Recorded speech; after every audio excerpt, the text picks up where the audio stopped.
Einsteins, Mission, Ocean Rescue, by Susan Rain. One sunny summer day, the little Einsteins asked Rocket to take them to the beach. "I can't wait to put my feet in the cool ocean," said Jane. "I think I'm going to collect pretty seashells," Annie said. "Well, I'm going to make the biggest sand castle ever," Quincy declared. "Who wants to help me?" Leo offered to help Quincy with his sand castle.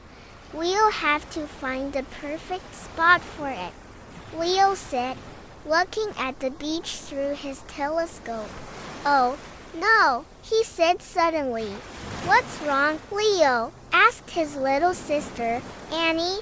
"The beach is covered with empty bottles, cans, and all sorts of other garbage," Leo said. June shook her head sadly.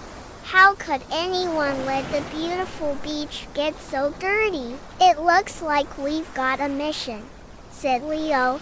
"Let's do our best to clean up this place." Rocket landed on a quiet, sandy spot on the beach. Then everybody jumped out and ran toward the water. "I love these big waves," said June, and he spotted a crab walking along the beach. "I'll bet that little crab isn't very happy about this mess," she said. "We can fix that," said Leo. "Let's get to work right away."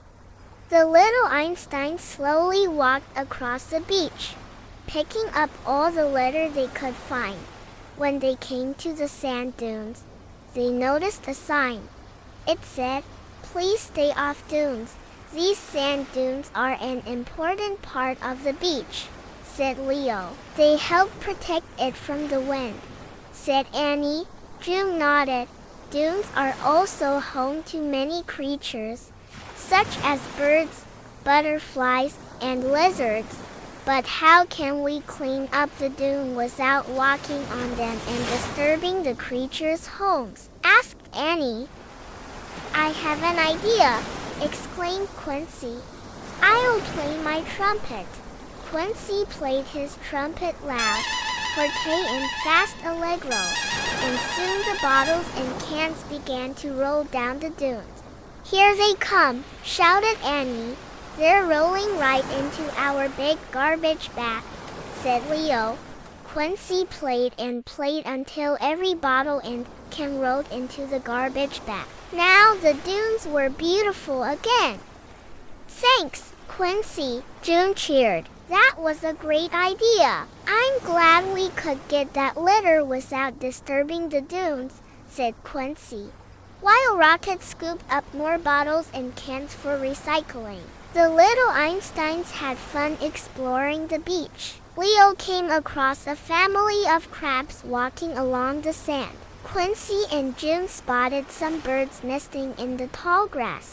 "We need to make sure we don't disturb these special creatures," said June. Annie found some pretty pink shells on the sand. They were all different shapes and sizes. She held one shell up to her car. "This shell is singing," she exclaimed. Suddenly, all the shells began to sing. The seagulls sang too, as the waves crashed on the shore. La la, la la, la la, la, la la. "The beach not only has lots of things to see," said Leo, "but it also has lots of things to hear." "Speaking of hearing, do you hear that squeaking sound?" asked June. "It's coming from over there." The team walked over to the edge of the water and they couldn't believe what they saw. It was a baby dolphin. He seemed to be lost, and his mother was far out at sea. "The sound we heard was coming from this little dolphin," said Annie. "Whoa, and he's caught in a net," said Quincy. June was worried. "He's crying and calling for help." "It looks like we have another mission," said Leo. "We have to get this baby dolphin out of the net and back to his mother. How can we free him from the net? June asked. He's afraid, and we don't want to scare him even more. Then Annie had an idea. I know! We can get help from the music all around us. Annie started to sing. Then the shells began to sing. The birds joined in too, while Quincy played his flute. Soon, the baby dolphin began to swish and sway to the music of the net.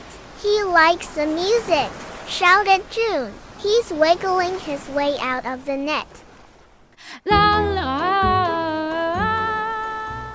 The baby dolphin wiggled and swished to the music, and at last he was free. We still have to get him to his mother, said Leo. She's looking for her baby, but she doesn't know he's here. Look, Annie exclaimed. The birds, shells, and crabs are lined up in a row from the shore all the way out to sea. I cannot believe it, said Quincy. They made a trail for the baby dolphin to follow. Can you help the baby dolphin find his way back to his mother? Hooray! The baby dolphin found his mother. Great job! We couldn't have done it without everybody's help. Leo cheered. They both looked so happy, said Quincy. I bet she was worried about him. June smiled. That little dolphin showed me that there are lots of reasons, big and small, to keep the beach clean and treat it with respect. A clean beach means that sea creatures stay happy and healthy, said Annie. Do you know what else it means? Asked Leo. It means I can finally build the biggest sand castle ever, shouted Quincy, and we get to enjoy a beautiful, clean beach, said June. I'm happy to share the beach with so many other living things, said Annie. Mission completion, said Leo.